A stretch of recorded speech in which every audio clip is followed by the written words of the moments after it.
I, like many other players, often find myself avoiding the Old One's army. But why is that? Why does no one do the Old One's army? Is it even worth attempting? Enough with the intro, let's get into it. 残酷な天使のように少年よ神話になれ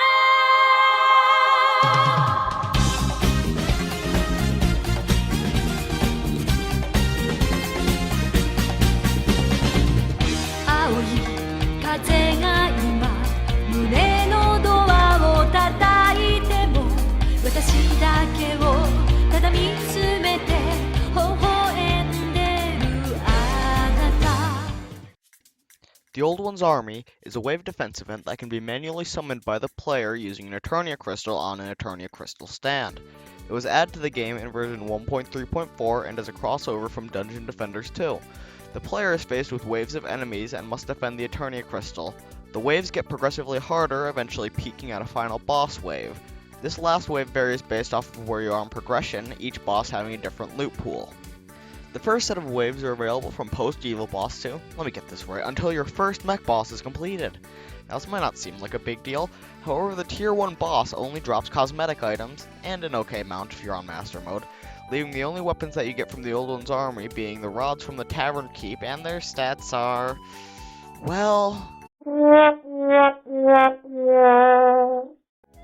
Here's me, fighting the Wall of Flesh, a boss that you might end up using these on, with no armor or accessories on expert mode, using only the Tavern Keep rods to defend me.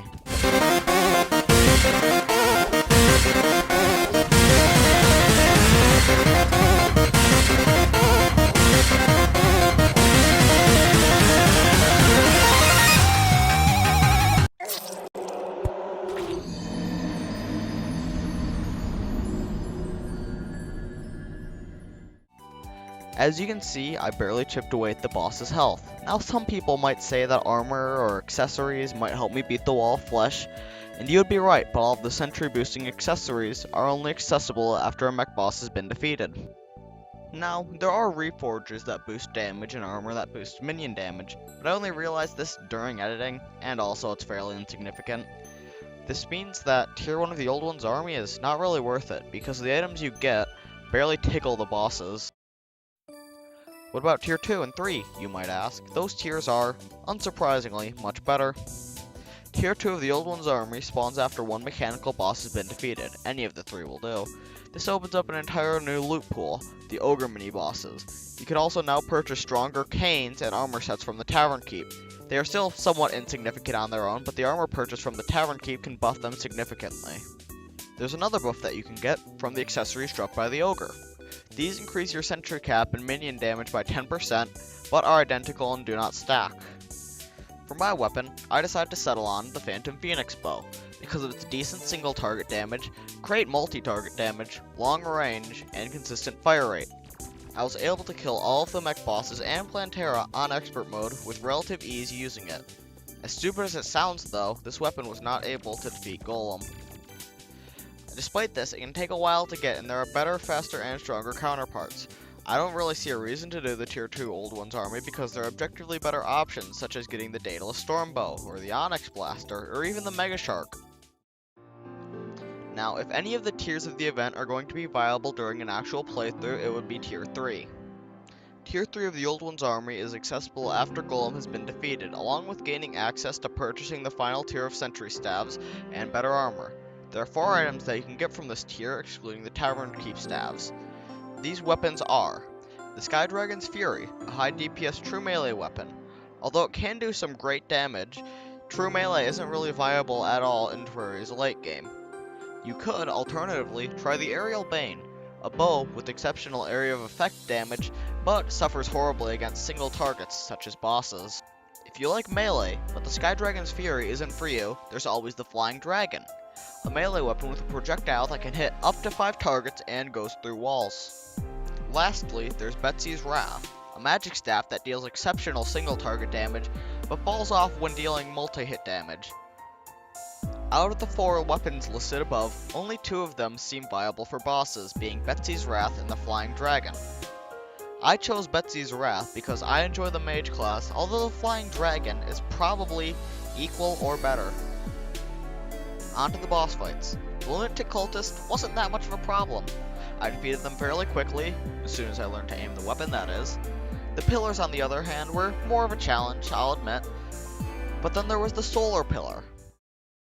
This pillar was so horrible that I decided to dedicate an entire paragraph in my script to it. The other pillars were somewhat annoying, but the solar pillar was different. I have a pylon basically on top of this pillar, meaning that as soon as I respawn, I can instantly teleport back. When I do this, however, the same thing happens. I go to the pillar, hope a crawltipede doesn't spawn, kill maybe 1 to 3 enemies, depending on how lucky I am, and then get either 1 tapped by the crawltipede, or get 2 hit in an unavoidable crawltipede combo. Maybe this is just a me problem. Regardless, with this pillar, I died so much, I spawned a graveyard before this pillar was even at half shield. These stupid worms one-tap you for no reason. You can't avoid it. You can't stop it. All you can do is accept your fate. And when you die, you either make no progress or an insignificant amount. Every single time. I spawn, teleport, die, wait 15 seconds, repeat. Spawn, teleport, die, wait 15 seconds, repeat. Over and over and over like Groundhog Day. Sometimes I make no progress and instantly die to a crawltipede. There is no escape! Only crawltipede! Again, and again, and again, and again. So I don't think you can blame me for not wanting to spend half an hour clicking on orange worms for a YouTube video. It's possible, I just don't have the mental stamina to do it. So I, instead, lowered the difficulty and killed it. I could have killed it legitimately, but that would have been so mind-numbingly boring that I decided not to. If you want to do it, feel free, but I'm not going to. Anyways, with that out of the way, I got one-tapped by the Moon Lord.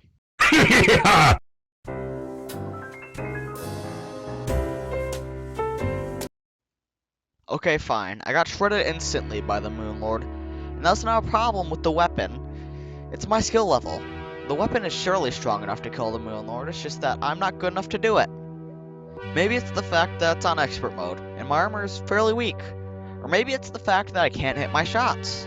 Or maybe it's the fact that usually, going into Moon Lord, you have better weapons that you receive from the pillars. Regardless, I think that the weapons from the 3rd tier of the Old One's army are good. They can be used for a majority of hard mode, or all of it if you're good enough. The main problem is that acquiring these weapons is quite time consuming. The time it takes to maybe get a good drop from the Old One's army could be better spent getting a stronger weapon. In conclusion, the Old One's army is, overall, a good event. It's well implemented, and fun for the first few times. But playing it over and over like you sometimes have to get good weapons isn't very fun. Like killing Duke Fishron over and over to get good weapons. Or killing the Frost or Pumpkin Moon over and over again to get good weapons. Or killing the Empress of Light over and over again to get a good weapon. Wait a minute, I'm starting to notice a pattern.